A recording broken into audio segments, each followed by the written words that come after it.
All right, we're live. Welcome to Artcasters episode 230, which is crazy that we're at that amount of episodes. We have a really special episode today. I think it's going to be really educational and helpful for artists and both seasoned and like new cartoonists and artists who are struggling with perspective. We happen to be fortunate enough to be joined by one of the masters of perspective. If I would make the claim probably the master of perspective, but but I'm going to build him up too much. But anyhow, a good friend of the show joining us. So we're going to go ahead and make the rounds and introduce everybody, and then we'll introduce our guest. You're on my channel, so you know where to find me. If you haven't yet, hit subscribe, hit follow, hit that bell so you get notifications when I'm about to go live. And then I guess the only thing I would have to plug is a book that David actually gave a quote for, which is amazing. Jacob's Apartment, which is a coming of age story about a young couple that are at a point in their life where they're searching for meaning. The main character is sort of struggling with his faith and trying to find identity. And his roommate, Sarah, is also equally struggling, trying to find her identity. And as they're searching for meaning and questioning their identities, their realities start overlapping in both the dreams and reality. So it's kind of like an Eternal Sunshine for the Spotless Mind, kind of Ghost World type of story, doomed romance type thing. Make sure you've pre-ordered that. So that's my one plug. And then also I have two stories, which is a graphic novel, autobiographical comic about faith and mental illness, and I'm off my pitch game today. So that's it for me. Oh, and if you're in Toronto, in June, at the end of June, make sure you go to TCAF, the Toronto Comics Festival. I've heard about this festival for like over 15 years. People have sung its praises, and my publisher is having me go there, so I'm excited about that. And I will be there handing out copies of this book, not for free, but selling them. Sound like they were again off my pitch game today, but still, I'm really excited. It's part of why I'm off my pitch game is I'm really excited about this book, and also going to Toronto. I think it'll be a lot of fun. And I'm hoping to kind of arrange some meetups with some previous guests. Like I'm going to reach out to the Fan Brothers and some of the other people we know in Canada, because I don't get up there often. So it'll be fun. But if you're in like the New York area, that's not too long of a drive. If you're in like Michigan, anywhere around there, you should probably be going to TCAF anyway. So that's my long-winded like 3-minute pitch. Scott, where can everybody find you and your stuff? Yeah, well, first of all, Josh, I think with convention season coming up, we should make an effort, like when we reach out to people, mention the Artcasters and try to get some guests lined up and stuff like that. So, but yeah, you can find my stuff at circworks.com. And today I'm going to promote a couple books. I've got Perspective for Comic Book Artists by David Chelsea. Yes. And Extreme Perspective for Comic Book Artists by David Chelsea. Honestly, as you will see in this video, as it's been mentioned, David is a master perspective. And these books are so great because it's like understanding comics, but perspective. It's all done as a comic, as you can see. And it's really the easiest way to learn something that's really kind of super complicated. So definitely check those books out. I love it. Yeah, and actually, while you're at it, deep dive. Obviously, you want to pick up Everybody Gets It Wrong. You probably want to pick up, 24 times 2, Welcome to the Zone. There's so many good comics by David. My personal favorite is David Chelsea in Love, because autobio. It's great stuff. But anyhow, make sure you've picked up his whole catalog. But yeah, the perspective books are like fundamental for your art catalog. Corey, where can everybody find your work? You can find my work at coreykerr.com. I've got animations and a couple t-shirts there and things like that. And I'll ditto what Scott said. I recommend David's perspective books to my students constantly. So They're some of the best I've read, and I would have a sticker or patch of Mug, the character in those books, if I could find one. It's true. Maybe David, maybe you could make that happen. I've been very remiss about merch. I think that the furthest I've gone in that direction is personalized bookmarks. Oh yeah, that's pretty cool though. Also, I will say I've told this story before on Artcasters, I think when you were a guest, David, but I remember I was somewhat familiar with the perspective books. I was very familiar with David Chelsea and Love when we first hung out in Portland. Mm-hmm. And I remember the first time I was in your studio where your understanding of perspective dawned on me because you're showing me globes that you had painted. You had painted these perfect perspective paintings on a globe, mm-hmm. and they looked. You were explaining the math of it and the idea of it, and it flew over my head because it was so complex, but also very impressive. So now that we've built up David probably way too much, but you really can't because David's amazing. David, why don't you let people know a little bit about what we're going to be doing tonight on Artcasters? It's a little bit of a change of format for us. And what it's kind of like. I think this is a sampling, right, of something you're planning on doing kind of on your Patreon. So do you want to kind of walk us through your thoughts on it? Okay, so I've begun a new project to do with perspective, and this is figures in perspective. Now, if you're an artist, you very likely have books of reference, and these, there's a bunch of them. There's usually a couple of them come out every decade, and these will be photographs of models, usually naked, sometimes clothed, engaged in activities or striking poses,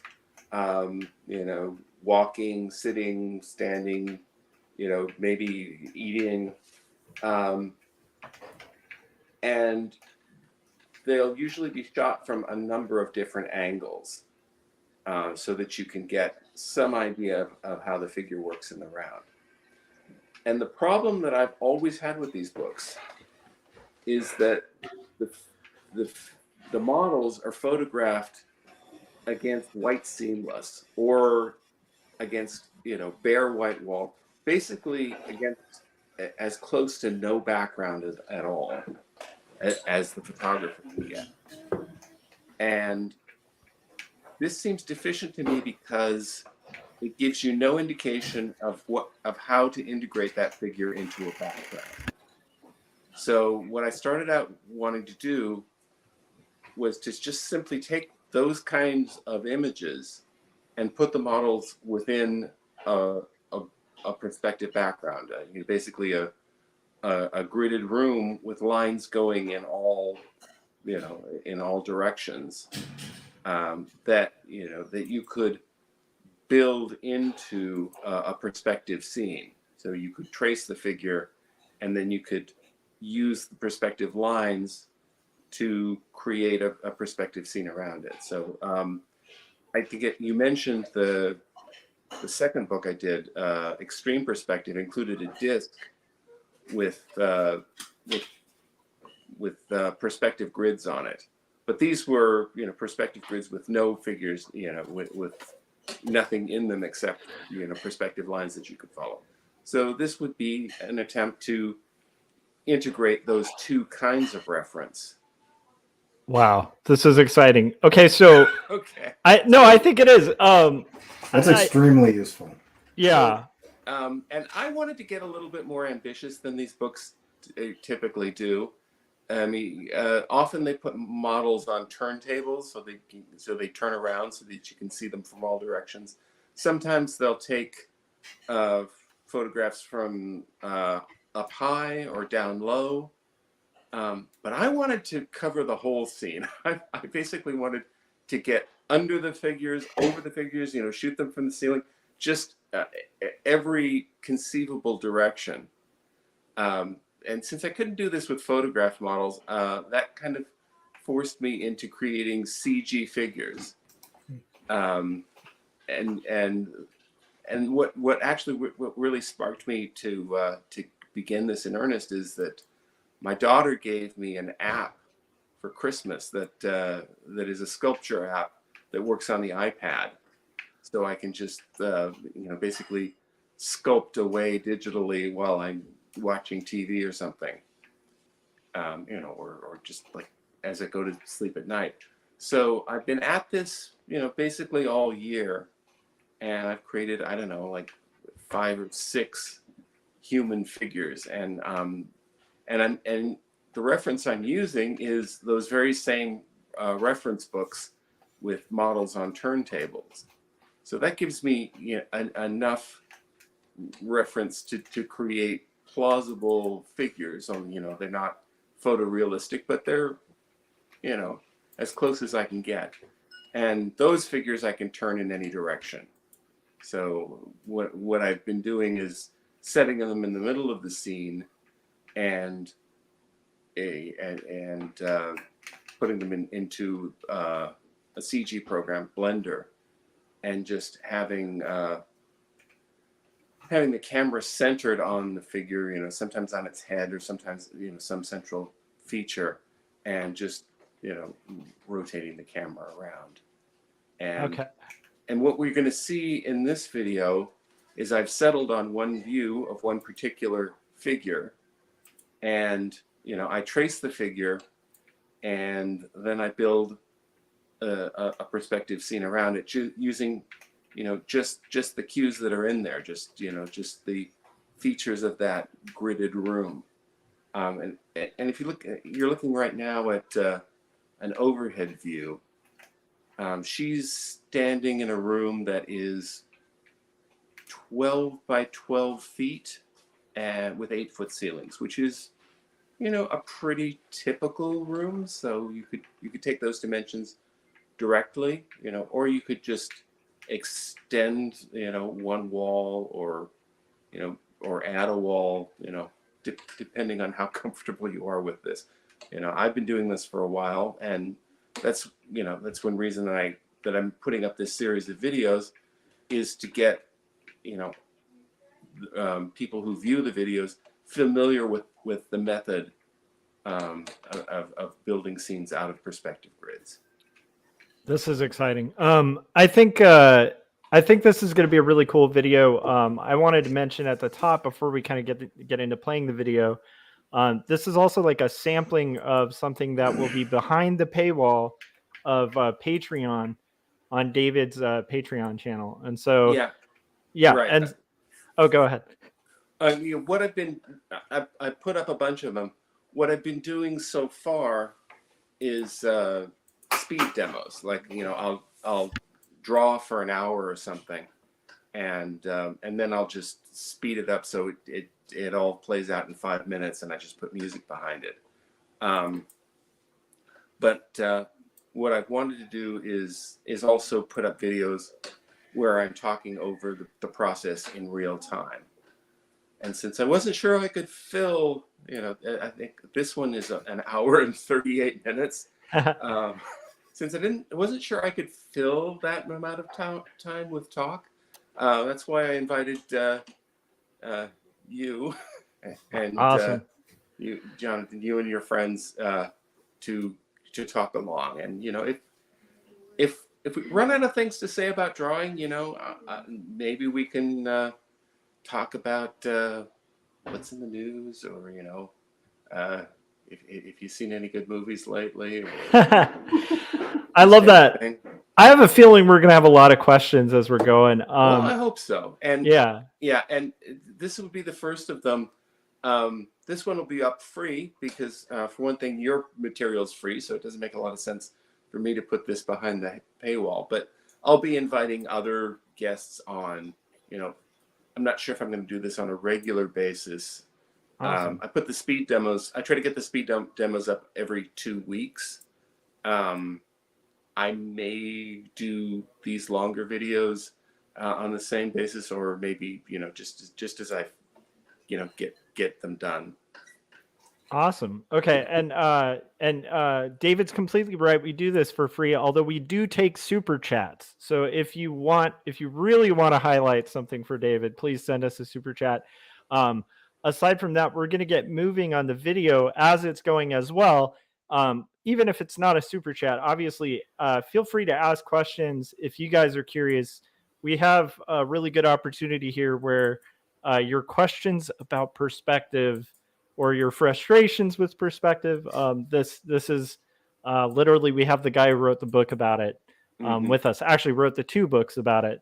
The second one, which will blow your mind because it goes into territories of perspective that are insane and awesome. Isn't there a 3rd book, David?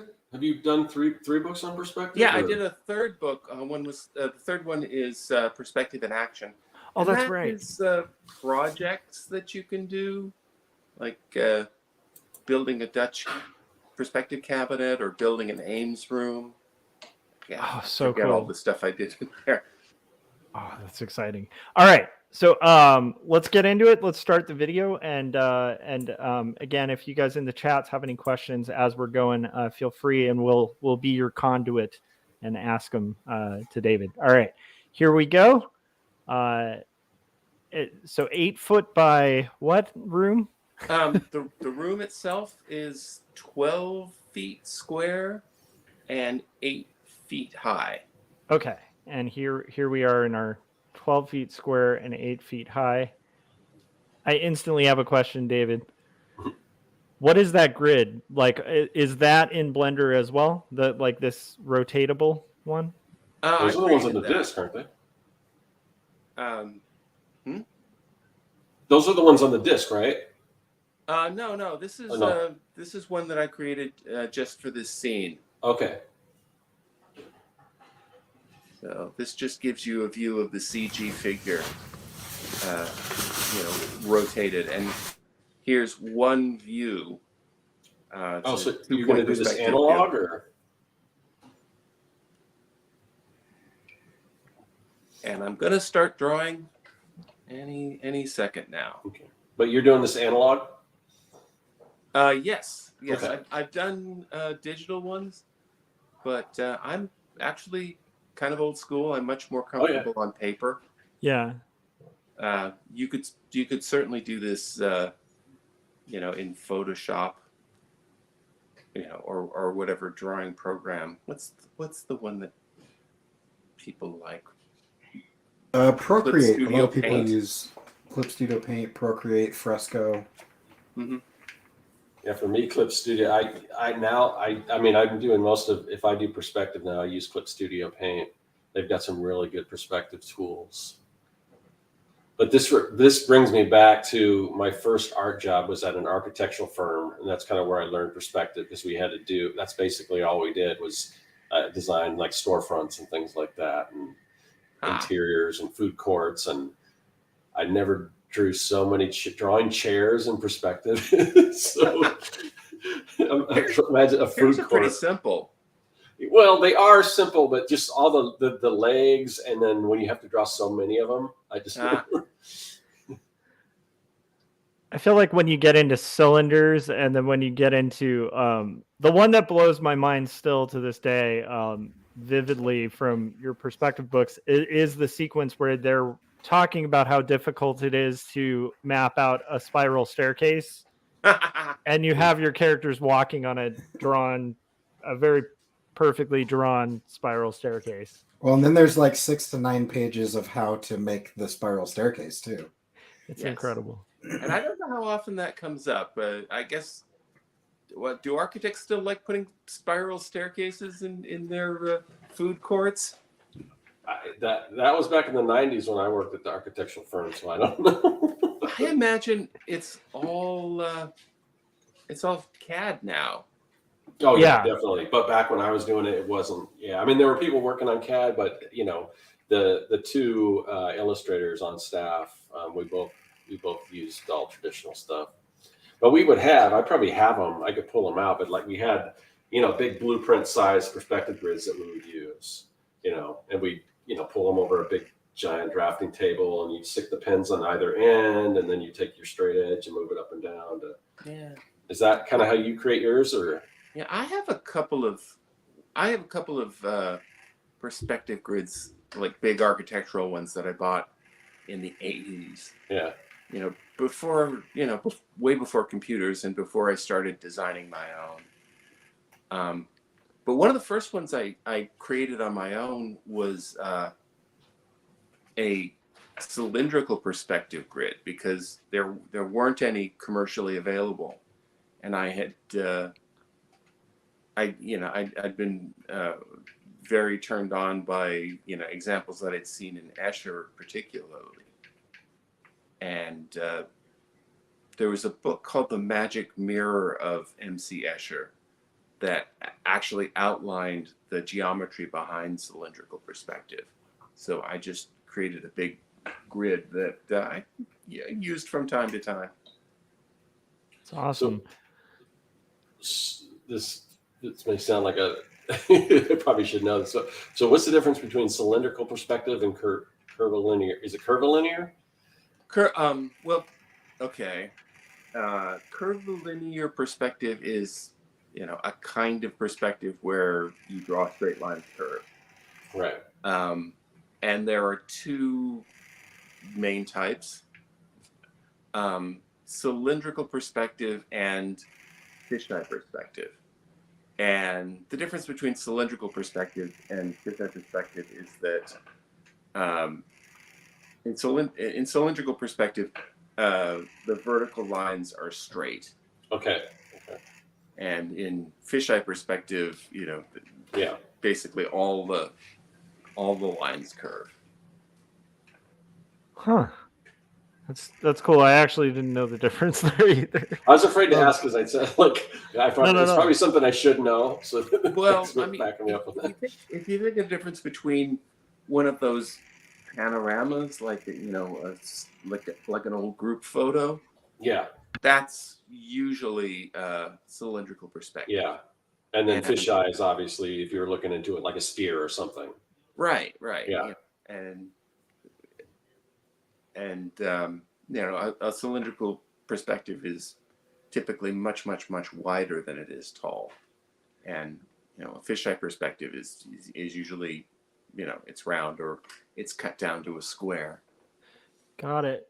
Gary Hodge is in the chats. It isn't a question, but it's a terrible joke, and I have to read terrible jokes. He said, "I am also a master of perspective. Don't sweat the small stuff." And then he said he'll be playing Frank Salazar this evening.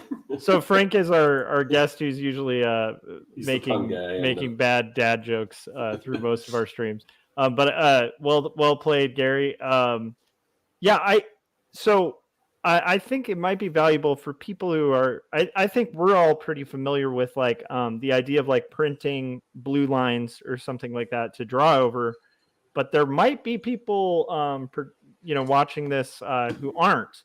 So do we want to kind of walk through why you're printing things out, and why you pick that tone color? Well, I mean, this is real inside stuff, but okay. So, I mean, you saw the video sequence at the top that's in full color. Mm-hmm. But that I could draw over, but I prefer something fainter. So, I reduce, I manipulate the curves in Photoshop so that the darks aren't quite so dark. And, and I just make it monochrome because that's kind of easier to deal with. And this, magenta tone is nice just because when it comes to scan the art, eventually I'm going to be inking over this.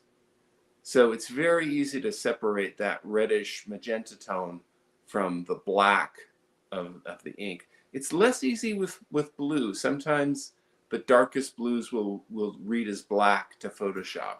It's so bizarre because it's so polar opposite of the way it used to be when it was photocopies. Because red pretty much photographs black, and blue doesn't. So it's like it's very. But I did notice that, and I don't know why this time was any different than before. But when I scanned, I did the artwork for my cover for the comic I'm working on, and I did it blue line, and I was having a heck of a time, like you said, David, getting rid of those blue lines. I had to go back and physically like go and like airbrush some of them out that just I couldn't get rid of. Yeah, which was because I hadn't had that problem before, so I don't know what the difference was, but it's kind of like in film.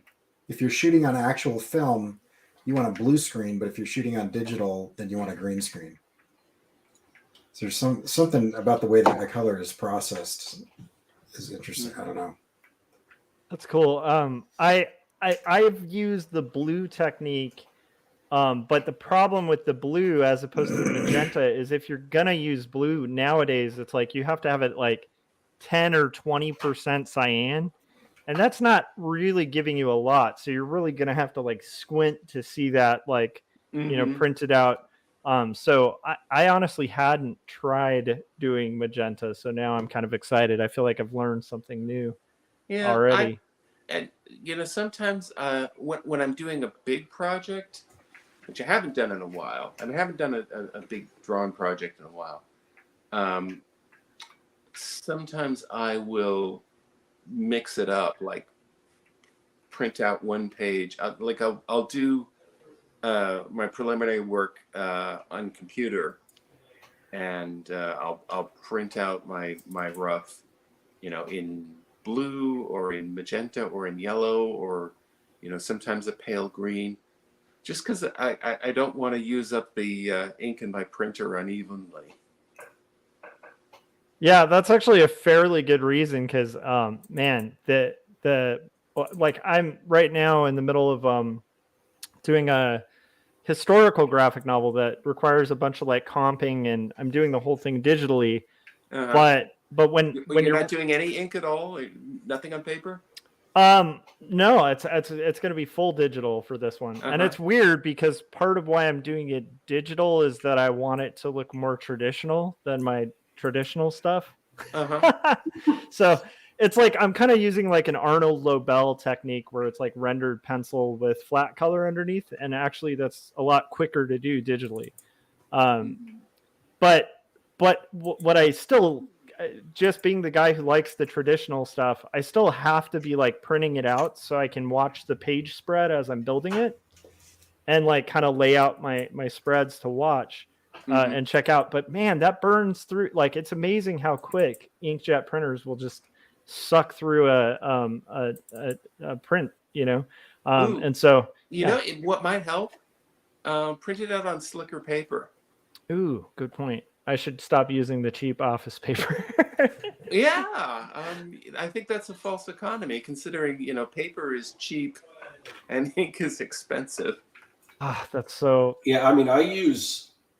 Well, I guess I always preferred like a cold press. Most people like hot press, but I always preferred cold press because I like that tooth, but it does suck up that ink. But lately, I've been using I think it's a Hammermill cardstock. And it's a little flimsier than a Bristol board, but it is fairly smooth, and it seems to work really good with the ink. Nice. So at this point, what are you mapping out on the grid? It seems like you found your center point, right? And you're kind of mapping out different. Explain what you're doing. It looks like what I'm doing now is. Am I still on the? Oh, you're doing. It looks like you're doing lettering, or was that already there? I think I'm doing the lettering on top. Yeah. So this obviously, is, the series that I'm doing, which are all based on these perspective grids, is called Random Haiku, and I'm just so the common denominator is the dialogue is always in haiku, and so far I've done lone figures, so. So this actually keeps me from having to, do an area in extensive perspective, because the title is just lettering, and sometimes there will be a little bit of perspective to it. Like I'll have it sort of generally following the direction of lines. I usually have it facing front, but receding a little bit along with the perspective lines. So that's yeah, I'm still doing that. I love it I though. haven't actually really begun to draw in perspective yet. I told you this is a slow burn. That's okay though. I'm kind of excited about even the hand lettering process, because I delve in that a bit, and it is interesting when you're building letters. This is just a tip for anybody out there when you're building like custom typography. A lot of it is demystified a bit if you kind of view it like if you're coming at it from an illustrator's perspective, and for me, like the big block for me with hand lettering for the longest time was the fact that I viewed myself as an illustrator and not a designer.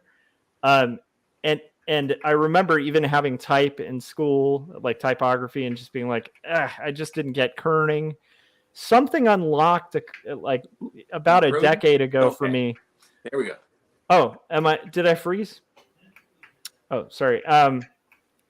So something unlocked about a decade ago for me where I just started viewing letters as like a figure. And the second I just kind of connected that and started realizing you're just drawing the anatomy of a letter as opposed to the anatomy of a person, it kind of unlocked a thing where suddenly like kerning and typography became really interesting.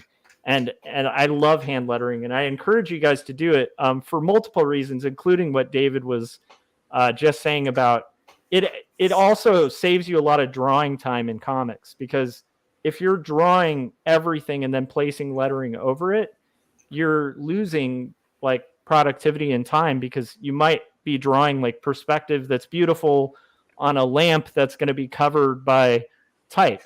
And it's like a shame, like why waste the time drawing that lamp? Like your type's going to be right there. So type placement at the beginning, smart. Yeah. So now earlier in this random perspective or random haiku series, I was doing lettering that followed the perspective of the scene, but I found that unless it's 1 point perspective, it's really hard to integrate the lettering in a way that makes sense as design. Like I just wound up with these, triangular spaces at the top, because, the lettering would be going that way. It would be, tilting away from you. And then I'd have to go, add the second word, like haiku, going another direction. And it was just way too hard. Yeah, Will Eisner could do that kind of thing and make it look good. But it wasn't something I was terribly good at or all that interested in getting better at. Yeah. So now I just do it as frontal as I can. If you guys check out like the spirit, though, like those original covers, it's just insane what Eisner would do with type. But also, I don't know. Scott, Corey, do you guys have the patience to do Will Eisner style type, like in perspective? I don't know. No.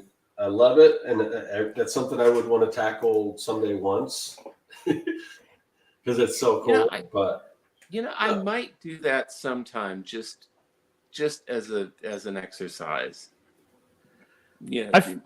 Just to see how cute I could get with it. Yeah, I have a feeling that, David, if all four of us tried it, I have a feeling, just a suspicion, you'd probably be able to nail it. Like the best. George Harriman did. I think he did dimensional lettering too. I mean, not with the same sort of perspective rigor, but he liked to turn his lettering into an object in the scene. Yeah, I think one of the things I like with the, I saw a little bit of a sneak preview of some of the ones you're going to be that you had short videos of. And I do like the fact that on the random haikus, you're changing up the lettering, and it did actually remind me of like Harriman or like, like early strips where people would kind of take a title and be more playful with it, which I'm glad to see, because I do kind of feel like in comics that's something people should do more often. Like you have this title space, why not play with it and like try different approaches rather than keeping like the same title treatment every time, you know? Well, deadlines. Yes, there's that. If you're doing it daily, there's no reason not to just, glue a photocopy in.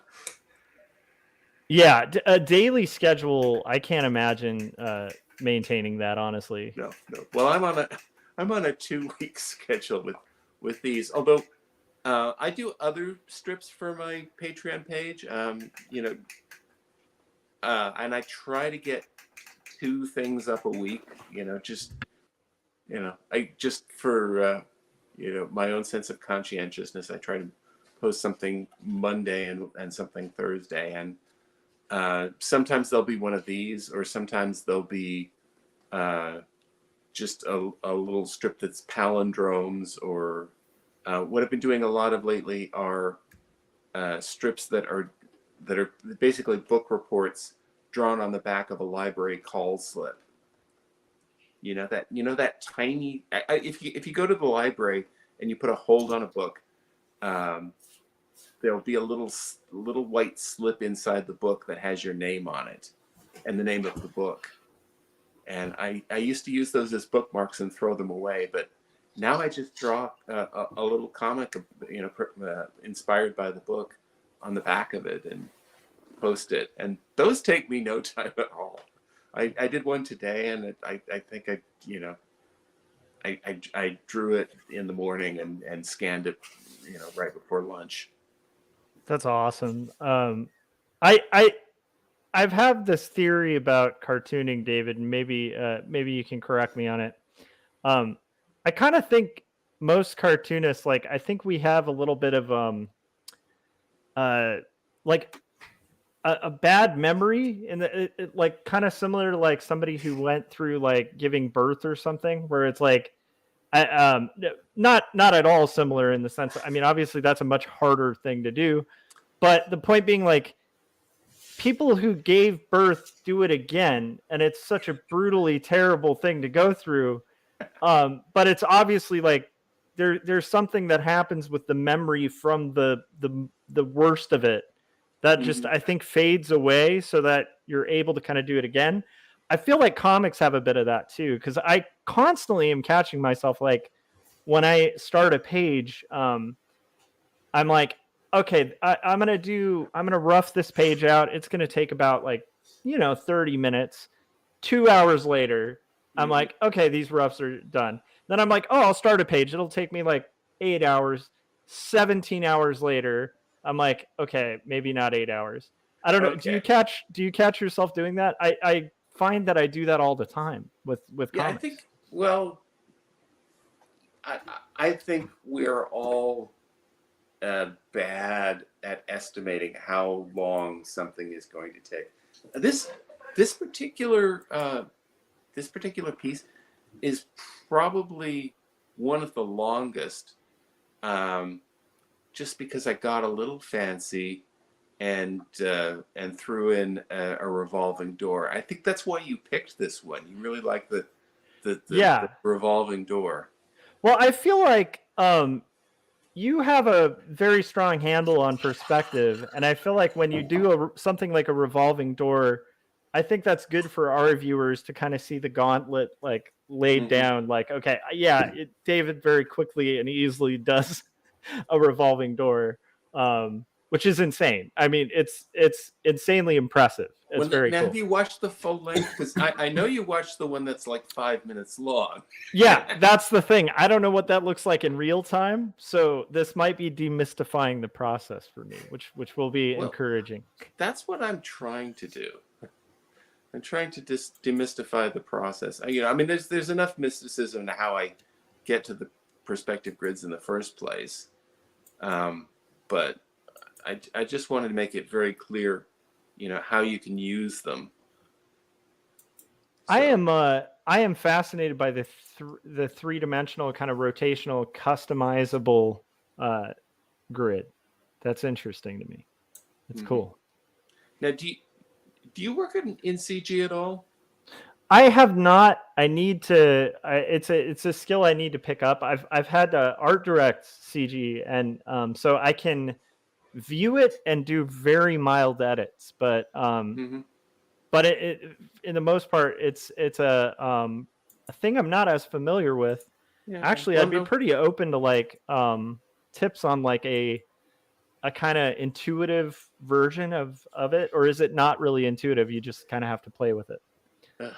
You know, I'm having to learn a new application. You know, this figure in perspective project. I had been working in Lightwave, which is very old school.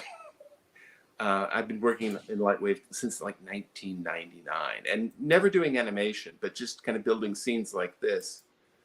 And when I started doing the figures in Nomad, I was frustrated because one of the nice things you can do in Nomad is you can color the figures just directly. You don't have to use image maps. But when I tried to open the figures in Lightwave in order to set up the scene, none of that coloring carries over. They all come out sort of shiny gray. Like remember that? Remember Diamond Life by Sade? Like she's sort of covered in graphite. That's what they look like. Yeah, I mean, because it's not mapping the texture onto it, right? So it's a limitation of Lightwave, and I couldn't figure out how to get around it. So that perforce got me to setting up scenes in Blender, which I hadn't been familiar with. And Blender has a lot of really nice features. It has really nice light. So I mean, I think it's overall a gain, but you know, just going in and relearning all the stuff that I did, you know, more or less instinctually, or you know, that was pretty much in muscle memory from Lightwave. Having to learn that all over again has been just kind of a slog. Yeah, that's one of the frustrating things about, I think, programs. I did. This is years ago. Like one of my first art jobs was doing CAD models of spa parts. This was like before I went to college for art, and that was a drag. And I very quickly forgot most of what I learned because it just didn't feel like CAD isn't.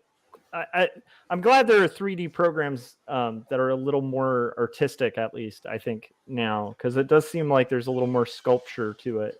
Well, you know, there's different ones. Nomad, which is the sculpture app that I'm using, that that I created that human figure in. That's pretty intuitive. You know, you have these brushes that do different actions. You can crease them. You can inflate areas. You know, you can kind of drag them out. It's very similar. I've been working in another app called Sculptress for a few years. And yeah, it is pretty intuitive and really satisfying to use. But it's not much good for creating very geometric shapes like chairs. I mean, I guess you could do chairs in it.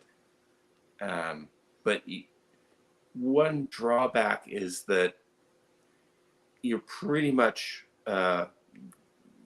condemned to a very, very high polygon count, which isn't much of a problem for me because my figures aren't moving. You know, just the camera is moving around them. But if I had to animate them, then I imagine that would slow everything down.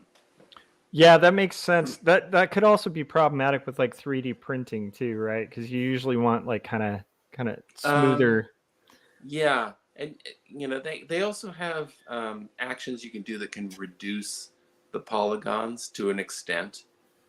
I belong to a Nomad Facebook group, and a lot of what I'm seeing are people using their figures to do 3D printing. Oh, cool. Which is not something that's ever much interested me. I kind of like that the figures stay in the computer and aren't cluttering up my studio. That's true. I think it's of interest to me just for like my day job kind of thing. Mhm. But and also I can't help but think like for conventions, it might be fun to be able to just run off like a print Oh, of one of your characters or something. yeah, You know? yeah, no, you were. Maybe that would be some merch. I have to shout out to my daughter Rebecca. She's graduating from UCLA this June, and her first job is going to be in Boston, working for a company that makes 3D printers. Oh, awesome. So I imagine I'll become more familiar with 3D printing, just with the family connection. Yeah, that's not a bad connection to have either. No, You can just be like, look, I need to 3D like. Actually, you might have to just hold back from asking for too many 3D prints because I would imagine just for fun it'd be like, hey, could we also like I'm gonna scan my head and I'd like a 3D print of it, and I'll scan my shoe. Can you 3D print that? I don't know. Yeah, my son's looking at getting a 3D printer too, so I'm probably gonna, when he's not here, I'm gonna be trying to figure out how to make some cool 3D prints with that. It's gonna be like, you messed up all my filament again, Dad. You're like, whatever, son. I'm making mad science here. That's amazing, though. Yeah, that's an interesting. Okay. Explain what you're doing now, because this is that you're starting to lay the groundwork. Changing reels. I mean, there's some pretty long gaps here because I have to take all the video and send it to a Google Drive, and if the video is longer than 15 minutes, sometimes it won't load. So I take a break every 15 minutes. It's also nice to take a break. But here I'm. So what am I doing here? Am I already at work on the on the revolving door? Yeah, it looks like you're laying the groundwork for it. Yeah, for the revolving door. Dimensions here. So the little square divisions. I don't know if they're clear on the screen, but the little square divisions that are on what I guess stands for a wall are 6 inches apiece. So I'm figuring, a center point, sort of a central axis, and then, 3 feet on either side of it to make a 6 foot space. And then, building out, 3 feet into the room to create, a base circle. So I assume one of those squares is a foot? No? Each of those squares is 6 inches. 6 inches, okay. A foot. Okay. That's amazing. So yeah, I've figured, a central line that extends into the room 3 feet. So that, that's, I guess, the radius of the circle. So I'm just kind of drawing in the ellipse by hand. I love it. One thing I like about the traditional method of this too, that you guys will be seeing as this gets further, it has a quality to it. When you see the final, you'll see, but there's like a very classic quality to it that where there's a little bit of wiggle to the line. It looks more kind of more gestural and like artistic. Like it doesn't feel all rigid and geometric. But it also, like, were you to just see that without the structure underneath, you'd be like, oh my gosh, this person just eyeballed like very quickly, perfect perspective. Like it's got that kind of impressive quality to it. So I think the idea of building grids like this, or working on grids like this, is a really smart way to kind of build out a room um, or like honestly any sequence, you know. Mhm. That's very cool. So now I think because this is a perfectly balanced 45-degree 2-point perspective. The diagonal lines will be perfectly horizontal, so they're just kind of parallel to the picture plane. So take us. A lot of us will know, but many won't. Take us through the decisions that you're making on this grid. So you're in this grid, and like when you decide your vertical lines, your horizontal lines, your lines that are diminishing to which vanishing point, like how do people decide? Well, I mean, if you're drawing a perspective grid from scratch, then you have to think about this. Mhm. But all the decisions were made, in setting up the CG model and making the rendering, and I'm just basically tracing it the way I would trace a photograph. So I don't have to worry about where the vanishing points are. I just have to follow the lines that are already in the scene. And if I want the measurements to be exact, I have the square divisions to do that. So yeah, I've been doing perspective videos on my Patreon page for I think over 2 years, and a lot of the early ones are just showing me setting up perspective, just basically starting with a blank page and doing lines with a ruler.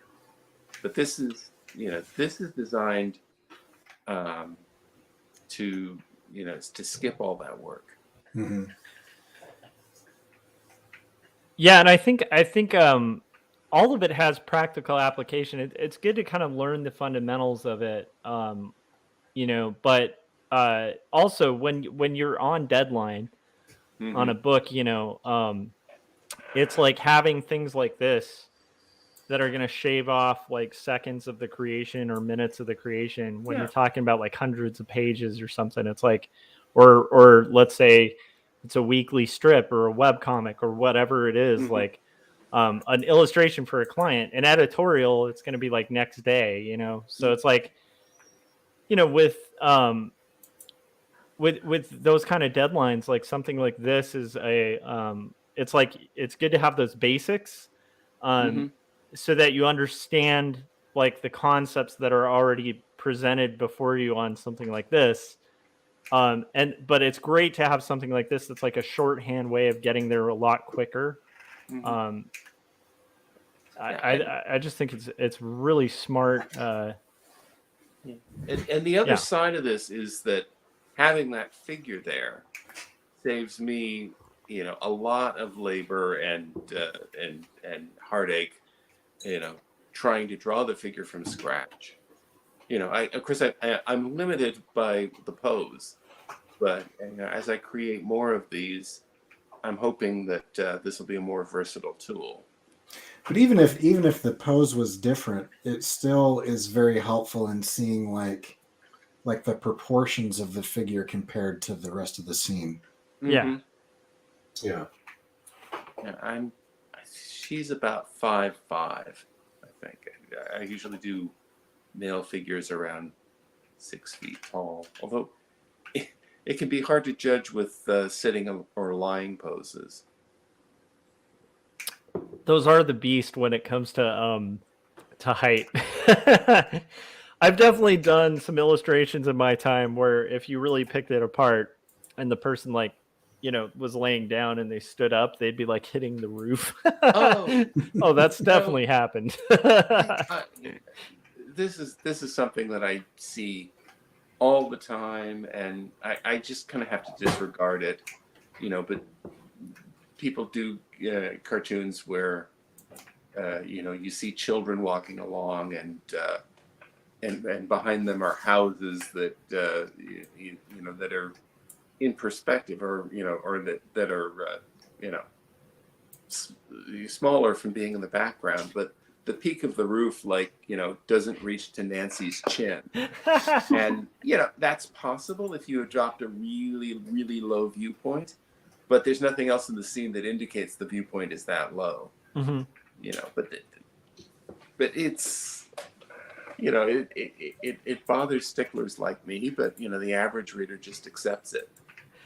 I actually adore what you used to do, and I think you still occasionally will do. But David for a while was doing like perspective police, and so he would take like a well-known cartoonist strip or panel and like correct their perspective. And I every time I'd see that post, I'd be like, I mean. It kind of put everybody on notice. I felt like for a while, I knew a couple cartoonists that were pretty afraid that you'd pick their work. I've never heard back from anybody that I did that to. But of course, I usually pick people who were far more eminent than me. Yeah, that's a good way to go. That was kind of fun, but it was a lot of work, so I just kind of dropped it after a while. I still think that's a pretty fun thing. Is that's still archived though? People can still access that. They're still up on my website, and I think I actually put some of them on my Patreon page too. Hell yeah! So you guys should definitely dig back a little bit and watch those. They're or check them out. They're very fun. I was kind of hoping some publication would like pick it up and have me do it for money, but nobody ever did. That would be great. You could take like every legend in comics and just correct their perspective. There's a couple rules. Go ahead. There's another thing I want to bring up. I had a really good Neil Adams one that I never finished. That maybe I'll do that one. Oh, I love it. That'd be great. I could. I live in the Los Angeles area, so if you want, I could bring a copy by to like Krusty Bunkers and just be like, "This is for Neil from David."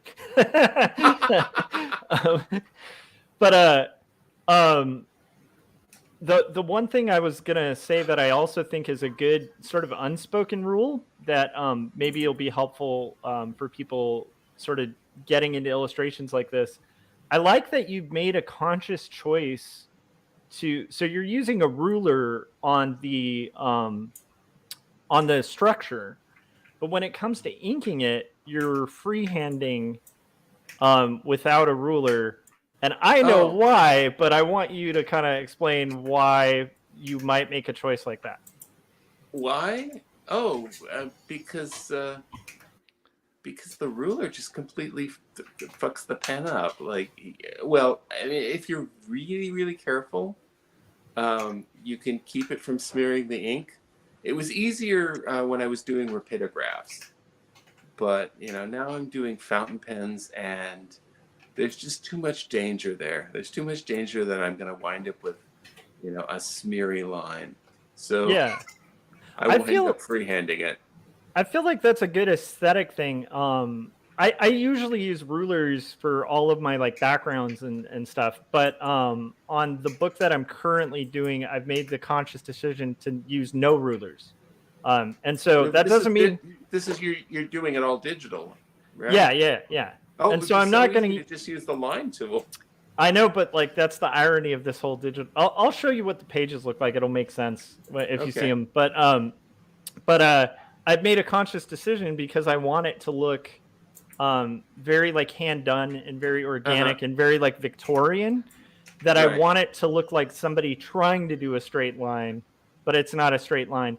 The only catch with that, and I think that works aesthetically, but I think the second you start throwing like super straight lines, it can throw off the like kind of organic feel. Oh yeah, well, the problem with doing really straight lines digitally is that's fine, but even a slightly curved line is really hard to do. I mean, I guess maybe with the current version of Photoshop you can sort of bend lines, but it's not intuitive at all. So you're going to wind up with a drawing that has very, very, very, very rigid straight lines and very wonky curved lines, Exactly. which is totally inconsistent. So you might as well make them all wonky. Yeah. And yeah, I feel like making them all wonky also has an aesthetic joy to it. And part of also the choice of doing that is, as I've been doing, I've done 2 graphic novels so far that are just everything's ruled out on the edges. And then I keep reading graphic novels by cartoonists like freeforming the edges, and it just looks so fun. Like it looks cool and organic. So I've been envious of that. But I do think that's like just a good tip for people. If you're gonna rule out your lines like on your final, then you got to kind of commit and like get your circle templates, like rock that business. If you're gonna freehand your lines, then commit and just freehand your lines. Or you I could think just do everything in Illustrator. Yes. That's all. It's all vectors. I love the look of. You remember a cartoonist named George Price? George Price. He was a New Yorker cartoonist, and his stuff was very goofy, but very tight, very anal retentive. And he back in the day, he just must have used French curves and drafting tools, and and everything is it's like the kind of like the clear line of Hergé, but this goofy American version. It's interesting because you imagine doing something like that now, where it's like a fairly consistent line weight that's very ruled out. And if you did that with like the pen tool in Illustrator, it wouldn't take I mean, he has incredible shapes, but it wouldn't take a long time. But imagine doing that organically, like with that's insane. Because I like how looking at this, I'm like, I also like how he's doing the fun thing where he's kind of messing with perspective a bit, but like in fun ways, where it's like I'm going to show the top of the table, but the side of the table, and make that choice like design wise. It's interesting. I like it. That's cool. Okay, now I'm getting to the balloon.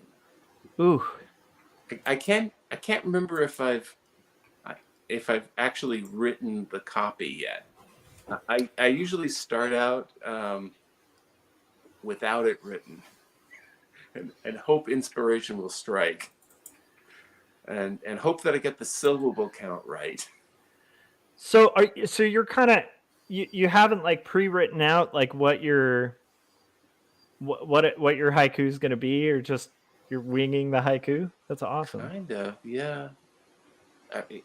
I think at some point I decided. Well, at some point I decided, okay, it's going to be a woman entering a fancy store.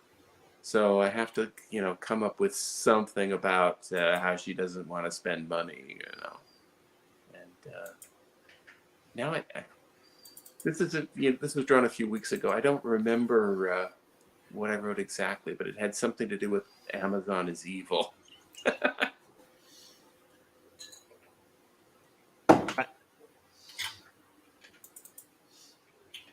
We'll get to it eventually. I love it. Yeah, I do think it ends up being kind of a diss on Amazon.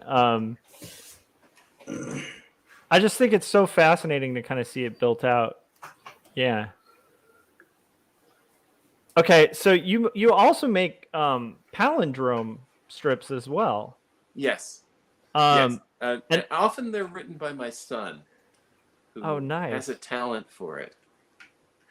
I just learned literally this morning that what the term for basically, like, I think it's fear of palindromes. Okay. it's Palindromes. Alephalia, and it ends up being just it's philia as a palindrome at the beginning, but it's the official term for it. I thought that was hilarious. So it's AILIHPHILIA. So it's a palindrome. Oh, jeez. The term for it, but that's the official term. I thought that was hilarious. But that's kind of cruel for people who have a I fear think of that's somebody palindromes. trolling. I don't think that's a real condition. I don't know. At least it was a meme, so I thought that was pretty lovely. And I imagine it's pretty impossible to tell whether a phrase is a palindrome or not, hearing it repeated. It's something that seems very specific to written language. Have you ever, David, you come up with some really fascinating concepts. Like I was talking about this on a live stream somewhat recently, where someone was asking me about like autobiography and autobiographical work, and whether you can truly tell the truth when you're telling an autobiographical story.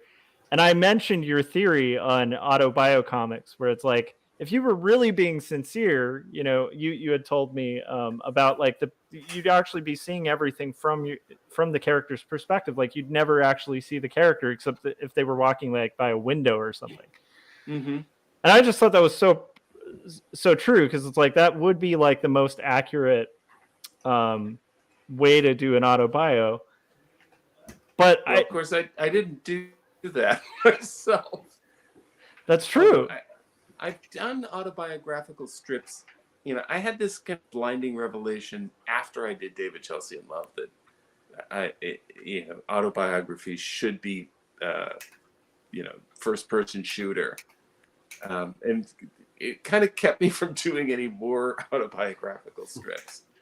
But I've done a couple where I've managed to do it, keeping myself out of the frame, but just shorter ones. And right now, I'm one of the strips that I'm working on intermittently is a dream strip, where I'm mashing together a whole bunch of dreams, like 10 years worth of dreams. Just kind of creating that one long narrative that makes no sense, but I don't appear in it except for very occasionally in mirrors. I love that idea. So I was curious, have you ever thought about trying to do an entire I don't know, like maybe a 24-pager or something that's all a palindrome, like the entire story? No, like at the 12-page point, you'd flip it. That would be insane. Yeah, that would be insane. Oh shoot, what was that movie where a character is like encountering himself backwards? Do you remember this one? It came out last year. It was really popular. I think Christopher Nolan did it. Tenant? I haven't not seen the it. head or tail of it. Is it Tenant? Yeah, I think it was. Yeah. Which is a palindrome. Yeah. I love it. Speaking of palindromes, there was a book series that I used to get for my kids. It was written by Rhea Perlman from from Cheers. Sure. And I think she wrote palindromes. She wrote a children's series. I think I forgot how many there were. There may be like 3 or 4 of them. It was Otto somebody, and he had a race car, both palindromes. And it was illustrated by Dan Sintat, which now has gone on to be like a Caldecott winner and everything. Uh-huh. But that was like one of his first illustrated books, I think. But I just remember reading that book, and it was really cool. Yeah. I don't hear much about it anymore, but it must not have done very well. But it was a fun book series. But there was the whole book was just littered with palindromes and stuff, so it was great. I have to share my favorite palindrome that I ever came up with. This is one that I came up with that Ben didn't write, which was Annie spelled A-N-I, so it's Annie DeFranco, gave Mark, M-A-R-C, Mark Maron. Annie gave Mark a macrame vagina. See, I'm trying to fit. I can't figure it all out in my head, but I'm going to take your word for it. That's so good. Oh man, when you're building these out, these sequences, do you have like a an idea of what it's going to be at the beginning, like as a scene, or are you kind of feeling that out as you go too? Where you're like, yeah, I know what it's going to be as a scene. I don't know all the exact details, but I figure, I know where the front wall of the store is going to be, and to make it easier, it coincides with the wall of the room. And yeah, and I think I might have had some reference, like just calling up Google Images on my phone. yeah, Just out of frame. yeah, that's good to have. I'm a little bit hampered with these because usually I use my iPad to look for visual reference, but I'm using my iPad as the camera here. That is tough. Yeah, one of the things I've been doing with roughs, when I'm compiling references and stuff, is like just putting them on like a million layers, and then just sort of making like a cork board, like on a layer that's got like, Victorian era costumes and like the carriages that I have to draw and stuff. But what I've realized from working digitally, which I have at the place I work in-house, but I don't have at my own house yet, is when you're working on like an entire book on a like digitally, it probably would behoove me to get a second monitor. So I started realizing like I'm crunching all this stuff, like my screen just looks like a madman's desktop or something. And it's like I think I do need to invest in that second monitor so that I can like have like references over there, drawing board over here. I don't know. They're fairly inexpensive nowadays. Yeah, like it doesn't make sense that I haven't, except that I'm used having cut my teeth as a freelance, a poor struggling freelance illustrator for years. I still have that bad habit of like, even if it's like $40, I'm just like, I don't know, do I really need 40? Like I caught myself doing that with a Micron, like a month ago, where I was doing the college thing of like just like playing that Micron out till it's just like dry, and I'm like, why am I doing this? Like I can buy other Microns. Like this is the stupidest. But it's like an old habits die hard, where Oh yeah. But yeah, that was something that dawned on me with that. Sorry, totally derailing us from from the what we're doing here. Sorry about that. That's all right. So I love. Here I am, drawing my straight lines by hand. With a little of that organic wobble in it that you love so much. I do think it's so. So I'll just be open about that. That is one of my pet peeves. Is like if you're gonna rule a line in an illustration when you're doing final, like if you're gonna do a tightly ruled line, then just you tightly rule all your lines that are like straight lines. And similarly, yeah, just freehand, because it just, you guys will see, but like the end result of this is just so much better because it's consistent. Like I love it. Shoot, I don't. Your wobbly line is way less wobbly than mine. When I freehand. I mean, I've got these pre-printed. I've got these pre-printed lines to follow. That makes it considerably easier. So, I guess like I'm trying to think what'll be useful, because I think for like us, we're all visual artists looking at this, and it's like, even seeing like you draw one item in the grid, it kind of instantly is like, yeah, that grid is super useful. I'm trying to think if we should just kind of touch on like why that grid, like what is different about this grid for you? Like using these grids, like how much time does that save you in the long run on your art?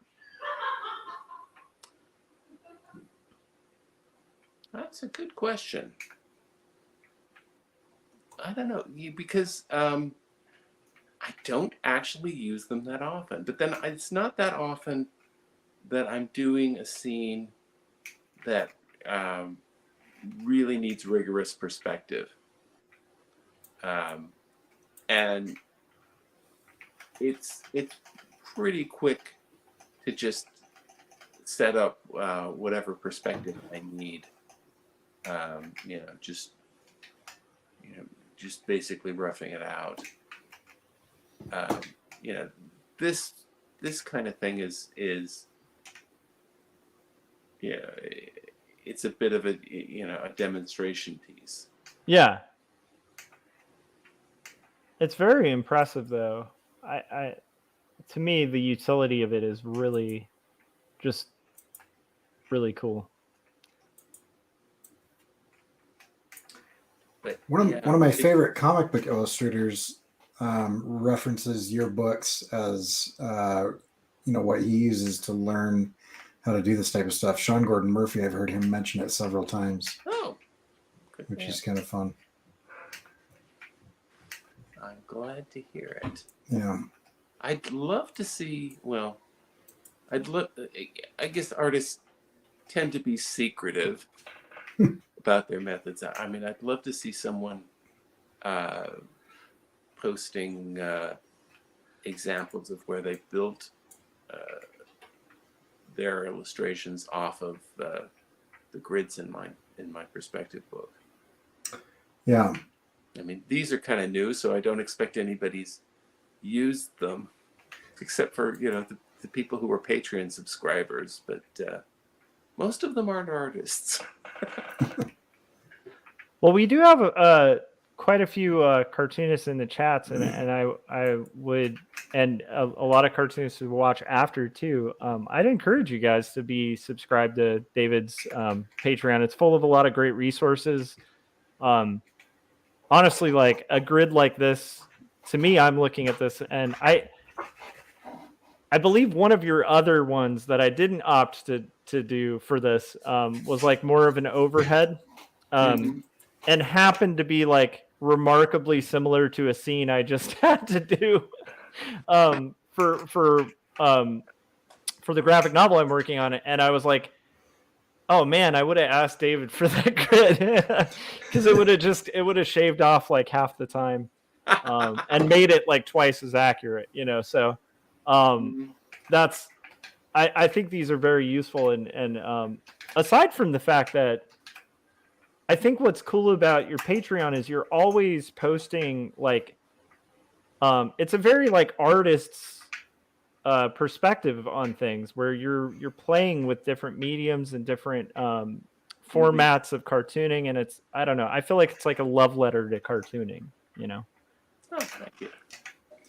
Well, yeah, I mean, I looked up quite a few different when I was learning how to draw a couple of years ago. I looked up quite a few different books and everything, and it all read like putting an old 80s stereo instructions together, and it was terrible. I mean, it was for engineers and it was for architects and stuff, and I'm like, anyway, so when I came across your book, it was such a breath of fresh air because it was in clear language and there was like a logic that I understood because you're speaking to artists, and it literally was mind-blowing. I mean, we referenced your spiral staircase, and I had understood the basics of things prior to all of that, but that was the first time I was like, I'm probably never going to draw a spiral staircase. But I hadn't realized in my mind that what was making my stuff look so weird and rigid was that everything was on a grid. And so having those staircases, each step turn, and having each object have its own set of perspective or own set of vanishing points along the horizon, that opened up everything for me. And it was like, and anyway, everything about those books was so drastically different, because everything else just felt like this ivory tower nonsense that was just, way beyond anything that I wanted to know or could even understand. And I got to yours and I was like, it's still very complicated, but explained in such a simple way, that I just immediately started grasping layer and layer and layer and layer of things. It helped so much. That's great. So when you're doing like leaves like the ones you just drew, how do you like, this is a struggle for me. And I feel like you have a good balance of it there. How do you decide like where to kind of pull back on the level of noodling on like the leaves? Because you're giving just enough information, not overdoing it. Like, is that just like having drawn like leaves of trees like a billion times, or? Yeah, and I've got some like stock art. I've got some great books that are like from the 80s or from the 70s that are just like stock art, people and cars and environments, and I like the way this one artist draws his leaves and his plants, and I just sort of copy that. But it's I don't make a detailed botanical study. I couldn't tell you the species of these trees. They're just sort of generic. I have my own notion that one reason that a lot of artists find perspective so challenging is that I think the part of your brain that draws figures and understands them is, on the other side. And perspective is like that analytical, geometrical, mathematical side. Yeah. And that's one reason why it's so hard to integrate figures into perspective. People tend to think of their figures and their backgrounds, but they don't have that three-dimensional sense of figures, in a setting. And I think that's why, the people that put together those reference books never consider, having backgrounds behind their models. For them, it's all about helping the artist draw the figure correctly, and possibly some assistant is going to do the background. Yeah. So it's for basically like mangaka artists working in like one of those giant studios where you're like, okay, I did my figures here. You draw the crazy backgrounds, like, which I don't know much about manga methods. You don't generally have the same artist doing the whole thing start to finish. It varies, but a lot of the big houses, they have like full studios of like 5 artists on a book, and they'll have like one artist that's doing key figures, one artist that's doing like background figures, another artist that's doing backgrounds. So it's kind of more similar to like animation, the way they've kind of broken up the system. And then just like in the US, there's also indie cartoonists who do everything. But like the bigger houses, I think they usually split like the background duties. But it's which is the envy of most artists who don't like doing backgrounds. But I will tell you guys, like, if you're watching this and let's say you're like just delving into illustration or cartooning, backgrounds is like one of the big unlocking points for comics. It's like if you can get to where you can draw figures and environments multiple times from different angles, and let the environment be a part of the story, the lighting be a part of the story, all of that, it just like it levels up your stuff. And I feel like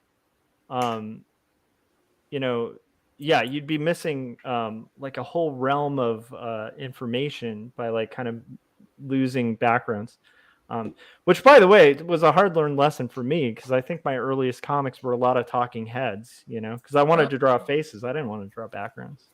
Yeah, no, I'm no different. If you grow up, I don't know, looking at Peanuts or Garfield. Actually, Peanuts is pretty good. Schultz could really draw backgrounds if he wanted to. Oh yeah, he's stripped things down so far that the degree of drawing knowledge he had was kind of invisible, and I think a lot of people who followed him just picked up on the simplicity and the flatness, and they never got beyond that. And and then they're artists who cut their figures off at the neck, and that's what a lot of my early strips were like. Yeah, it's one of those things of like it's kind of like the artist journey where we have to kind of start by doing things wrong and then learning the hard way that all the guys who've been at it were right. Like about perspective, about anatomy, everything. And I feel like my journey as an artist has been like stumbling my way into learning those things because and falling into them, kicking and screaming, but also being very thankful to learn them. Even traditional inking, I think, is like one of those things. This is, I feel like this has been very enlightening too, because even the point you're at here, I think a lot of artists, say they watch like a speed video, they might assume that you just like 10 minutes in are here. Like, and they're just like, I don't know how that magic trick is done.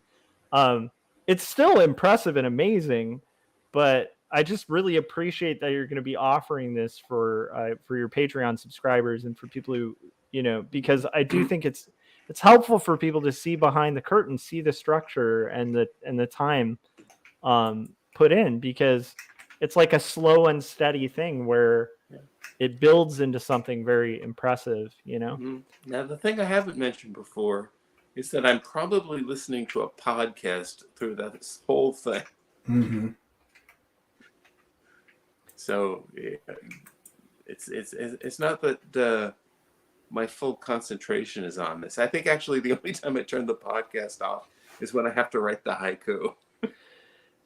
That sounds about right. Yeah, I feel like it's been interesting doing streaming when working, but if I'm not streaming when I'm working, I'm definitely listening to audio, or I think we've talked about this, like sometimes I'll listen to a lot of music, and I think we had a shared love for corny trio music.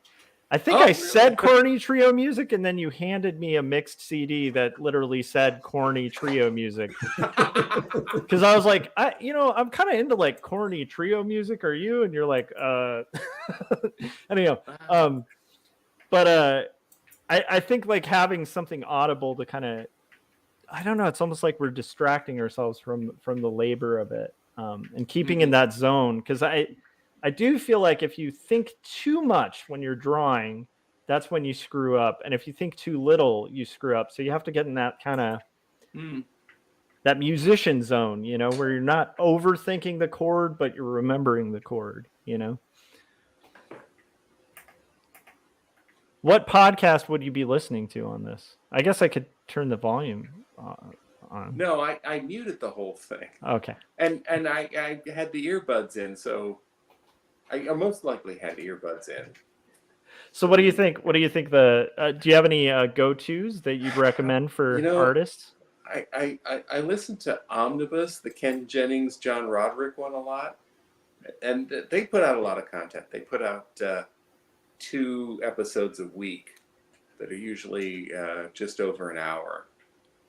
And sometimes I listen to the Mike Pesca one, The Gist. And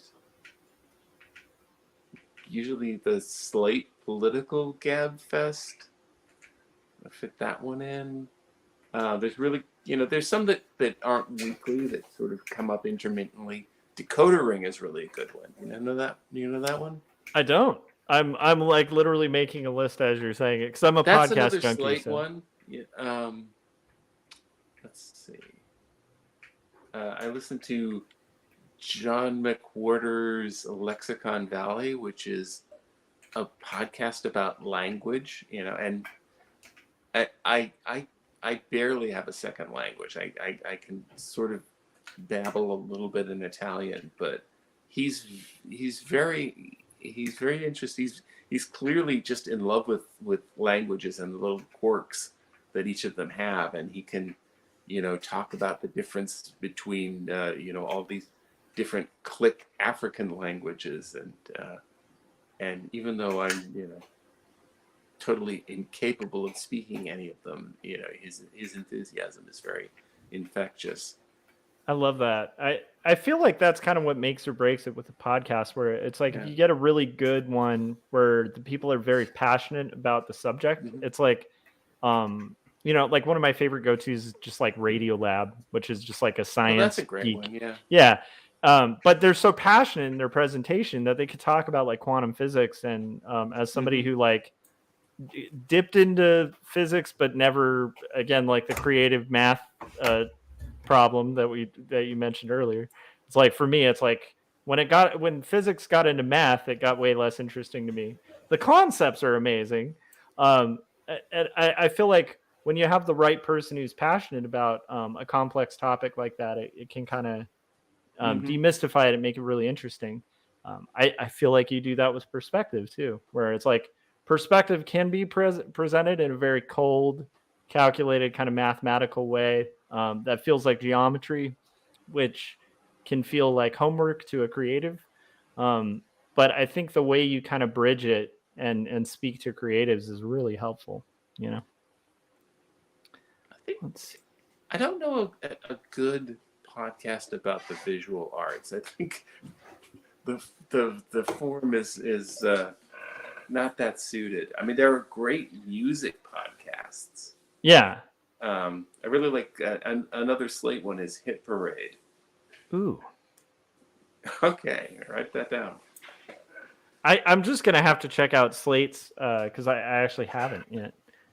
I think that sounds pretty. Yeah, their weekly culture show is really good. Although I tend not to listen if they're talking about something I know I'm going to see or I know I'm never going to see. So there's sort of a sweet spot. Sometimes I'll listen only after I've seen something. But they have an interesting dynamic. I think what you just did with the figure is really helpful too, where it's showing how you can take like a basic structure of a figure and then kind of build out from there. Yes. You need not feel that just because the figure is naked that your drawing has to be of a naked person. I think there's a lot of people who might just prefer drawing the naked person. But I mean that's basically what superheroes are. Yeah. Naked people painted green and blue. That's actually more accurate than not. Okay. Is there a superhero who paints his costume on? There has to be, and if there hasn't been, to be, right? There's Silk, and she's one of the Spider-Man variants, and she just sprays web on herself whenever she goes out. That's close. That's modesty. I kind of like the idea of an indie comic where you have superheroes who literally just paint on their costumes. I used to watch this reality competition show, where it was body painting. And they start with naked models and then paint them to look like rhubarb or snails or something. I just can't believe that there's that much work out there for body painters. Well, I mean, if we're talking like if this were like the very beginning of the 1970s, there was like a gallery scene where you might be able to get away with that. I guess, but this show is sort of pretending that you can like get jobs in the movie business or something. Oh, just painting or painting bodies. That's interesting. I mean, there's another one that that is creature makeup, which I think there actually still is. Yeah. A business like Face Off or something. Yeah, there's so many of those. The thing that bothers me is there's so many of those shows. Like there's ones on tattooing, there's ones on like glass blowing, and all these different things. But no one's ever done one on comics. So there was one attempt. There was a web series one. There was a web series. There was one called Was it called Stripped? Yes, yeah. Yeah, it was a web series. And Erica Moen was in it. I think there were a couple other cartoonists in it. Yeah, that was pretty interesting. Like that web series. I wish that had kind of continued, or like instead of it being like a reality show like contest type thing, it might be fun to just have like, I don't know. I guess there's Woke on Hulu now. That's good. That's about cartoonists. Oh, is it? Woke is? Yeah. Didn't know that. Oh, okay. I'm gonna check that out. It's Keith Knight. Keith Knight. Isn't it sort of like young Keith Knight? Isn't it like Keith Knight as a child? I haven't watched it. I haven't watched it either. But I think he's a bit older, but not quite where he's at now. So I thought it was like Everybody Hates Chris or something. Shows you how much I know. But you might be right. But yeah, like I do wish there was a little more about cartooning, like in popular culture. Well, that wasn't okay. just. I'll plug a comic that I did on my Patreon like 5 years ago. I did a comic about reality TV called Are You Being Watched? And part of it was a reality show called 24-Hour Comic where everyone competes to draw the best 24-hour comic. And I made it so that I'm the host. So, I'm the guy who's passing judgment on everybody's 24-hour comic. I think were that to be a series, that would be a very appropriate choice. We should also mention that, like, I mean, we've mentioned it before, but there's a very great documentary on 24-Hour Comics featuring David Chelsea. You guys should check that out as well. I feel like this door, it's fun to see how like little segments of it have come through the process. Okay, quick question on this drawing. Do you prefer to kind of see like the general structure kind of worked out and then work your way into the details, or do you like kind of building each item at a time? Like what's kind of your preferred method? Well, I think I did an overall, like, an overall structure. I didn't just like work right to left. Like, I figured where the main wall was, and the main features, those potted trees. Yeah. I think I left what was in those windows for last. So, just a tiny area. I can start the drawing without knowing what's going to go in it. I think actually I took a pause to call up more visual reference on my phone.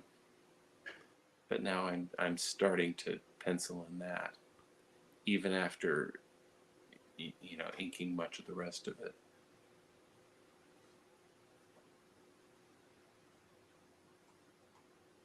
Yeah, it's so fascinating to see.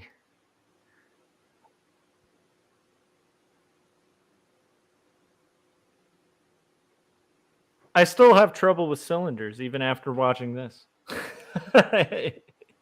Do you guys, Scott, Corey? Ellipses and perspective are still the bane of my existence. Yeah. I mean, it makes sense in theory because you're kind of breaking it with its two axis points, right? And then kind of from there, like the center of that. I mean, if you have a square in perspective, do you have trouble inscribing a circle in it? Yeah, if you put it in a cube, just imagine everything in a cube. What that's usually how to. The tricky part is like back when I was talking about chairs. Mm-hmm. Drawing a chair is okay, but if the chair is slightly askewed, that's where, to me, I run into a problem, because you don't want to. It's not like if you walk into a room, every chair is going to be perfectly lined up on that grid. Yeah, then you're getting into multiple perspectives, and you have to set up more vanishing points. Yeah, I made it easy for me in this picture by not including anything that's really not following the grid, except the doors inside the revolving door. They're exactly 45 degrees. But I did not include any chairs turned slightly. Yeah, I mean, definitely the trick I'll use is the taking, first doing a square and then just sort of carving off the corners. But it's like I still am impressed with like the just very geometrically like on point ones that you do. It's still very impressive. Mm-hmm. Well, now here's a question. Does anyone want to tackle something like this themselves? Because I'd love to put up either a speed demo or a full-length video of somebody else taking, maybe one of these figure pieces and working it up into a drawing. Ooh, I love that idea. Once, but it'd be fun for me to see.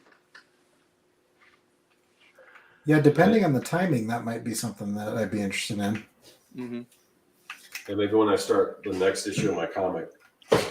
Oh yeah, I mean that would be.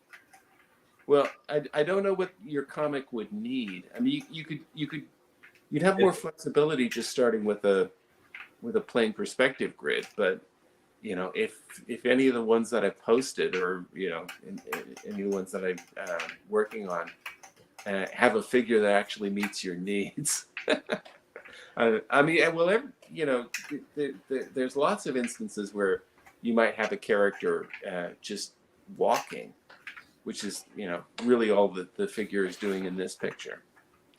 It's true. I think I'll keep an eye out because I have like 200 something pages I have to draw this year.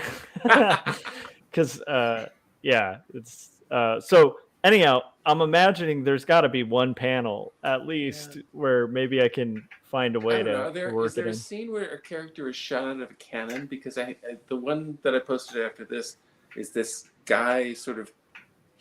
Actually, the model is leaning on a balloon, so with his stomach against it, with his arms behind him, and I'm not sure exactly what that pose is supposed to be, but to me it looked like a guy being shot out of a cannon. I love it. I think this has just been so enlightening so far. There's something fun about seeing the structure of art build itself and not having to be the one to build it. It's fun. It's like I don't often get that opportunity anymore, so it's beautiful to see. And it's reminding me that art is a bit of a magic trick, and it is really but it's a beautiful magic trick when done well. Like you see a good magician who's got good sleight of hand, and like if you were like kind of practicing magic tricks or even doing it professionally, you still are gonna like look at a good magician and be like, "Holy crap, that's amazing!" It's fun to see. Yeah, I love how Penn and Teller like always explain their tricks, but it's still awesome. Oh, Penn and Teller, yeah, they could literally tell you exactly what they're doing, and it still looks like magic. Yeah, I love that. I also like the fact that you're setting up one of like you set up challenge. It feels like each one of these sets up a challenge for yourself, like to be like, okay, I'm gonna show this challenging thing that's or a challenge for at least demonstration of like how you would overcome something like a spiral stair, not a spiral staircase, revolving door, or how would you deal with like. I think one of the other ones I watched was like a guy sort of like passed out on the floor. um, but the angle of the figure creates some perspective challenges of its own there. Mhm. Is that kind of one of the deciding factors for these videos where you're like, I'm gonna kind of take on something different and challenging like in this image, or does that just happen? Well, it's just, sometimes the pose suggests something. But I mean, really, they're all the whole reason I took on this project is because it's actually difficult for me to integrate figures into perspective. Just to decide, I mean, without completely, putting the character in a box and doing all kinds of measurements, like, just from my head, figuring out the foreshortening and how the foreshortening, is going to fit into the perspective of the scene. I mean, that's really, really hard to do without reference. And, and most of the time you don't have reference, or you find reference, but then it doesn't fit with the scene that it doesn't fit with the perspective of the scene that you're trying to do. So, having done all the work of sculpting the figure and placing it in the scene, and getting the proportions just right, I know that I don't have to invent that. I don't have to guess at that. I can trace the figure and it's going to look plausible. I love it. Yeah, I find that I don't know, Corey or Scott, like if you guys have this too, but I find that like one of the ways I'll stay engaged on a long book is to set out to like challenge myself with something that I struggle with on different pages, where it's like I haven't drawn a horse at this angle. I'm going to draw a horse here, or I haven't drawn, whatever it is. It's like, if it's like a paneling challenge or a type challenge, but I do feel like that's a really good way to kind of not only like level up as an artist, but also just retain your own interest for the long run on comics, because comics are a long slog, Mm-hmm. So I think any tricks you can use to kind of keep yourself engaged and growing as an artist, it's brilliant, to kind Now, of do. you're working from someone else's script on this new project, is that right, or are you? Yeah. Yourself? Yeah, it actually ended up being my sister's script that she had written when she was a senior editor at a newspaper, but she had this like obsession with the Brownings, and then I read her script, and it was a little after I got my literary agent. I was like, I'm going to show this to my literary agent because it's good. And when I talked to my literary agent, of course, the reaction was like, well, it's like your sibling. So, and I'm like, no. I promise you, this isn't that kind of scenario. Like, if you see this, you're going to want to represent her. Mm-hmm. And I showed it to them. And then like, there was like a phone call within 5 minutes of like, we need to represent you. Like, it's really good. But yeah, so that's what we're working on. So it's a historical fiction. It's co-created, but it's the story's by her and the art's going to be me. So. Yeah. And well, I mean, when you write your own script, you can tailor it towards what you'd like to draw. Yeah. You don't have that there. I mean, maybe you have some influence, but I mean, have you found either that you're steered into drawing stuff you'd rather not have to, or that the script presents a challenge, that you welcome? So I think that And I mean, you're familiar with this, David, because it's like you've done a ton of illustration professionally too. So in illustration, it gets you pretty comfortable with like somebody being like, we need a picture of a Coliseum, and you're like, I've never drawn a. Okay, and you want people in it? Okay, like you get kind of comfortable with taking on challenges that seem unfeasible, but you just sort of start going with it and figuring it out as you go. So luckily, I've been doing that for long enough to where I feel pretty comfortable with the challenge. But I mean, it's already really interesting because I've done mostly auto bio and slice of life stuff. It's really interesting the switch to historical. Like that's probably the weirdest part, because there's every action in it requires a ton of research. Well, I mean, even autobio requires research. I mean, at least the way I did it, Yeah. I went, I was living in New York at the time. I went back to Portland and, shot lots of Polaroids of, of places that I'd been, just because I wanted to get the details right. There was only a gap of about a decade between the story and when I was drawing it, but I tried to. Actually, I don't think I bothered to get the car models in period. Maybe another 10 years, and that would have been something I worked harder at. Yeah, it's like, that book is really incredible though because of that. It's very like period accurate in what it's representing, and there's specific things for each location. Like if you read it and you've been in Portland, there's enough of it that's so accurate to Portland that you're like, oh, that's totally Portland. Enough of it that's accurate to New York that it feels like New York to probably a New Yorker, as opposed to like somebody outside of New York just being like, that's New York, and somebody from New York being like, that's completely Los Angeles. It's just a set. Like it doesn't have that feeling to it, But yeah, I don't know. I'm finding the extensive research where it's like, what dawned on me, the difference was there's a plate of food and I'm like, crap, I don't know what dinner, like she has a plate of food that's at a table that's next to her. So now I have to look at Victorian era table from like 1850s because there's no reference of that.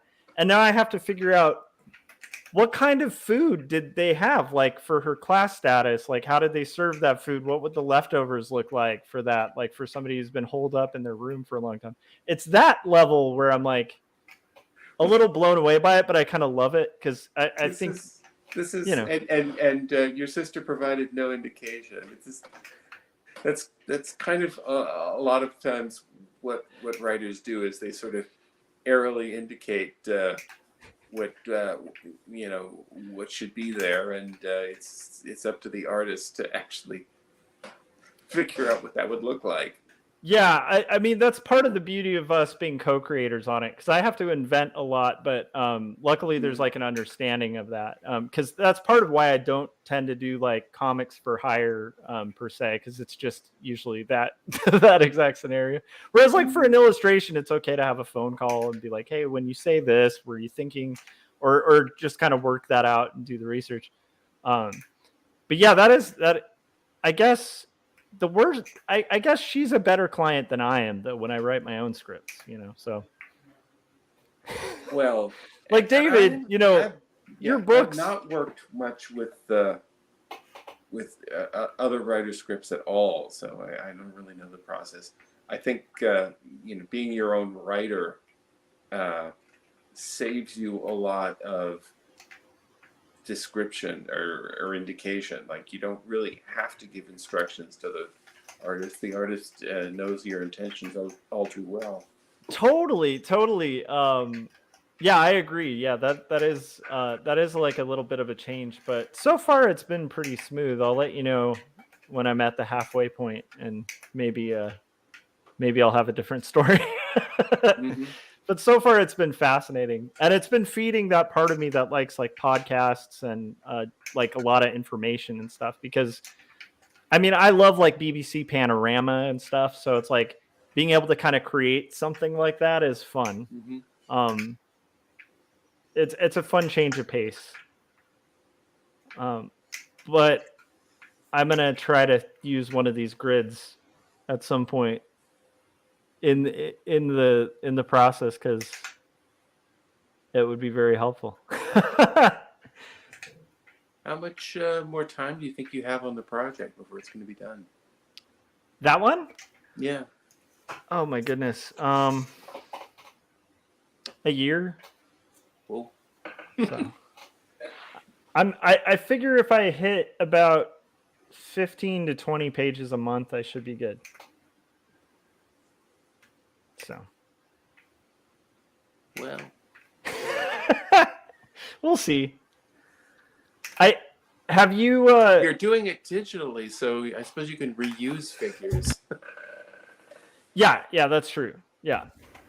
And I'm definitely going to do some cheats that I don't often do, which is like repeating, like cutting and pasting backgrounds and stuff that are repeated. Yeah. Oh, it looks like the end. Looks like the piece is all done. We made it. I am on the speed video. Oh no. I'm just gonna back it to here just so people can get a rough idea. There we go. Yeah, okay. Just so I wanted people to see where it finished. Yeah, I think at the end of the speed video, I faded in the final scanned art. Let me see if I can. Which I may do that here as well. Yeah. Incredible work, David. Thank you for sharing that process with us. That's just been a real joy to see. And thanks for providing your comments and helping me fill my Patreon programming hole. Well, I would say, speaking of filling Patreon programming holes, go subscribe and be a part of David's Patreon. You guys should be on it. It's a resource. It's a ridiculously good deal, and it's extremely entertaining and full of great things like this. If you could maybe post a link. It's in there. Yeah. Oh, it's in there. Okay. Mm-hmm. Oh, yeah, because I know, because I put up a few too many off-color posts, Patreon does not make me searchable from their homepage. Mm. So you have to know what you're looking for. So yeah, I tend to put anything with nudity now. It goes behind the paywall. That's such a shame. I don't know. It's funny. I don't know. I don't want to get on a tangent about that. It's kind of fun adding pasties and G-strings to the figures, so that so that for public posts. I think that it's just always strange to me that we can, you could probably post pictures of people getting their brains blown out and it wouldn't be flagged or anything like that. But the second it's nudity, it's like, oh no! It's just the funniest thing about our culture to me. I don't know what Patreon's policy is towards violence. I mean, I think they tend to be pretty cautious anyway. Yeah, well, that's good as long as it's kind of even. But you guys want to be behind the paywall and check out David's stuff. And all the comic stuff I post is free generally. Ooh, that's so all the call slip comics and all the palindromes; those are all free. I love it. Yeah, but sketchbooks and the perspective videos are behind the paywall. Awesome. There's a link to so the first link you'll see down here, it's already in the description, is for David's Patreon. Right under that, you'll see a link to his YouTube, and under that to his website as well. Scott, where do you have any comments before we kind of call it? No, I mean, I just reiterate, get David's book, check out David's Patreon. Perspective, again, I mean, that's something that a lot of people, they don't really take the time to learn, and it shows. So, I mean, it can be complicated, but David makes it, David makes it pretty simple. So definitely check his stuff out. Yeah. Seconded. Corey, anything before we? Nothing that hasn't already been said. That was great. Awesome. Yeah. Amazing stuff, David. Thank you so much for doing that. Thank you for having me on. I had a lot of fun doing this. Awesome. Well, we'll have you back anytime. And again, also buy David's books. Don't just buy the perspective books. Buy David Chelsea and Love. Buy all of his Dark Horse books. Like, go to his website. Books. Welcome to the Zone. 24x2. All the perspective books. It's too many books, and they're all good, and you should own them all. All right. That'll do it. And I guess we'll just make one last go around and let everybody know where to find our work. So I'm Joshua Kimball. You're on my site. Make sure you hit follow, subscribe, all that fun stuff, so you can know. Make sure you hit the bell so you know when we're about to go live. And honestly, just get David's books. Scott, where can everybody find your work? You can find my work at circworks.com and on just search for Circworks on YouTube and check out my if you want to learn how to do it. I've got one episode on perspective, but it's definitely not as it doesn't go as deep as David's stuff. But perspective, writing, penciling, printing, everything. There's episodes on everything. My series Making Comics 101. Check that out. Awesome. And I'll have to go back to you, Scott, because I made the mistake that I never make, which is introducing you second instead of last. Okay. So, Corey, where can everybody find your work and your animations and all that brilliant stuff?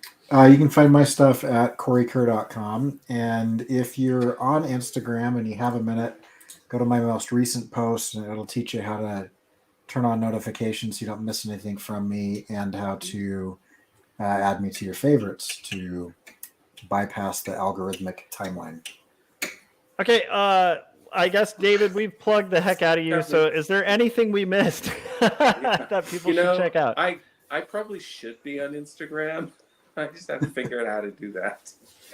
Maybe by the next time I'm on your show, I'll be on Instagram as well. I'll follow you.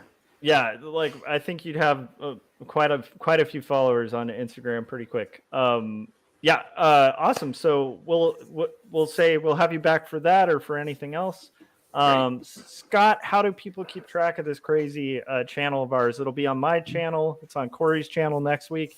It's on your channel after that. It's like bouncing around from channel to channel. Sometimes it's on different days and different times. How do we keep track of it? Oh, that's pretty easy. We got a mailing list, and we don't spam or anything like that. But if you click on the link in the description of this video, join our mailing list, and we'll send you just a little reminder about at least a half hour before we go live, and it'll tell you who the guest's going to be, whose channel it's going to be on, all that stuff. So just join that. We don't spam you. Like I said, we don't spam you or anything. It's just the newsletter. So. All right, cool.